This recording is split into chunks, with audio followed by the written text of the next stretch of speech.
அப்டேட்குள்ளே போகிறதுக்கு முன்னாடி சூர்யானுக்காக WhatsApp link டிஸ்கிரிப்ஷனுக்கு join பண்ணிக்கோங்க. சூர்யானாவோட கருப்பு திரைப்படத்தோட ரிலீசிங் டேட் பற்றின ஒரு அப்டேட்டை இப்போ திருப்பூர் சுப்பிரமணியம் அவர்கள் வந்து பேசியிருக்காரு. ஸோ அது என்ன அப்படிங்கிறத இந்த வீடியோ வந்து பார்க்க போகிறோம். ஸோ கருப்பு திரைப்படத்தோட ரிலீசிங் டேட் எப்போவா இருக்கும் அவர்கிட்ட வந்து கேட்கும்போது, ஸோ கருப்பு டீம் வந்து ஆக்சுவலாக வந்து பொங்கல் தான் வந்து பிளான் பண்ணியிருந்தாங்களா. ஃபஸ்ட்டு தீபாவளி பிளான் பண்ணியிருந்தாங்க, அதுக்கடுத்து சில பல டிலேஸ்னால பொங்கலுக்கு வந்து பிளான் பண்ணியிருந்தாங்க. ஸோ பொங்கலுக்கு வந்து 2 பெரிய படங்கள் வருது. ஒன்று விஜய் அவர்களோட ஜனநாயகன், இன்னொன்று வந்து சிவகார்த்திகேயனோட பராசக்தி.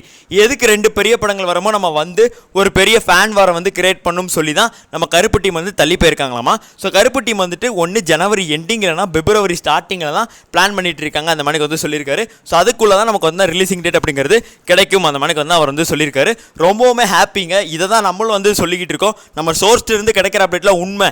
ஏன்னா அவர் வந்துட்டு பார்த்தீங்கன்னா பெரிய ஆள். ஸோ அவருக்கு வந்து பார்த்தீங்கன்னா ஆர்ஜே பாலாஜிட்டே கூட பேசுகிற அளவுக்கு இன்ஃப்ளூயன்ஸ் இருக்குது. அவரே இப்படி தான் வந்து சொல்லிட்டு இருக்காரு. பட் ஆனால் இதில் இப்போ ஒரு சிக்கல் இருக்குது அப்படின்னு தான் நம்ம வந்து சொல்லியானோம். என்ன சிக்கல் அப்படி தான் நீங்கள் வந்துட்டு கேட்குறீங்க.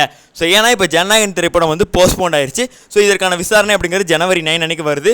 ஸோ அவங்களுக்கு ஃபேவர் அமைஞ்சிச்சுன்னா ஜனவரி 9 அன்றைக்கே ரிலீஸ் ஆகலாம். இல்லை இன்னும் இழுத்தடிச்சு அட்லீஸ்ட் ஒரு ஜனவரி 12 ஒரு சென்சார் சர்டிஃபிகேட் கொடுத்தாங்கன்னா ஜனவரி 14 அவங்க வந்து ரிலீஸ் பண்ணுவாங்க. இன்கேஸ் ஜனவரி 12 தாண்டிருச்சு அப்படின்னா ஸோ கோர்ட் வந்து பார்த்தீங்கன்னா ஜனவரி 13 இருந்து ஜனவரி 19 வரைக்கும் லீவு, கவர்மெண்ட் லீவு. ஜனவரி 19 திங்கக்கிழமை அன்னைக்கு ஏன் லீவுன்னு கேட்பீங்க. அன்னைக்கு வந்துட்டு பார்த்தீங்கன்னா தெலுங்கு புத்தாண்டு, தெலுங்கு நியூ இயர், அதனால் அன்றைக்கு வந்துட்டு லீவு. ஸோ அதுக்கப்புறமா 20 தான் விசாரணைக்கு வரும். 20 விசாரணைக்கு வந்து ஸோ மேபி தான் 20 சரியாச்சுன்னா ஸோ அப்போ ஜனநாயகன் திரைப்படத்தை ஜனவரி 23 ரிலீஸ் பண்ணுவாங்க. ஏற்கனவே ஜனவரி 23 தலா அஜித் அவர்களோட மங்காத்தா திரைப்படம் ரிலீஸ் ஆகுது.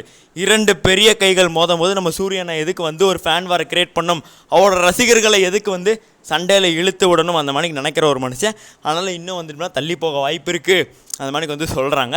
ஸோ இதை கேட்கும்போது ரொம்ப வருத்தமாக இருக்குது. எனக்கு விஜய் சுத்தமாக பிடிக்காது. ஆனால் இப்போ நான் ப்ரே பண்ணுறேன் நம்ம கருப்பு படம் ரிலீஸ் ஆகணுங்கிறதுக்காக. எப்படியாவது இந்த பொங்கலுக்குள்ளேயாவது விஜய் படத்தை ரிலீஸ் பண்ணி விடுங்கடா. நீங்கள் அண்ணன் வந்துட்டு ஃபேன் வாருக்கு வரணும்னு விருப்பமே இல்லைடா. நீங்கள் விட்டிங்கன்னா அண்ணன் ஃபேன்ஸ் யாரும் காட்டிடுவோம். அந்த மாதிரிலாம் நீங்கள் காட்டக்கூடாதுன்னு சொல்லி தான் சூரியனை வந்து பண்ணிக்கிட்டு இருக்காரு. ஸோ அதான் வந்துட்டு வருத்தமாக இருக்குது. ஆனால் வருத்தமாக இருந்தாலும் அவருக்கு ஹேண்ட்ஸ் ஆஃப் பண்ணும், அவரோட ரசிகர்களை சரியான விதத்தில் வந்து பயன்படுத்துகிறாரு. ஸோ அது வந்துட்டு எனக்கு ரொம்ப வந்து தான் பிடிச்சிருந்தது. அவரோட சுயலாபத்துக்கு பயன்படுத்தாமல் அவங்க நல்லா இருக்கும்னு நினைக்கிறார்ல அது. ஸோ இதை பற்றி உங்களோட கருத்தை கமெண்ட்ஸில் பதிவு பண்ணிடுங்க. நன்றி, வணக்கம்.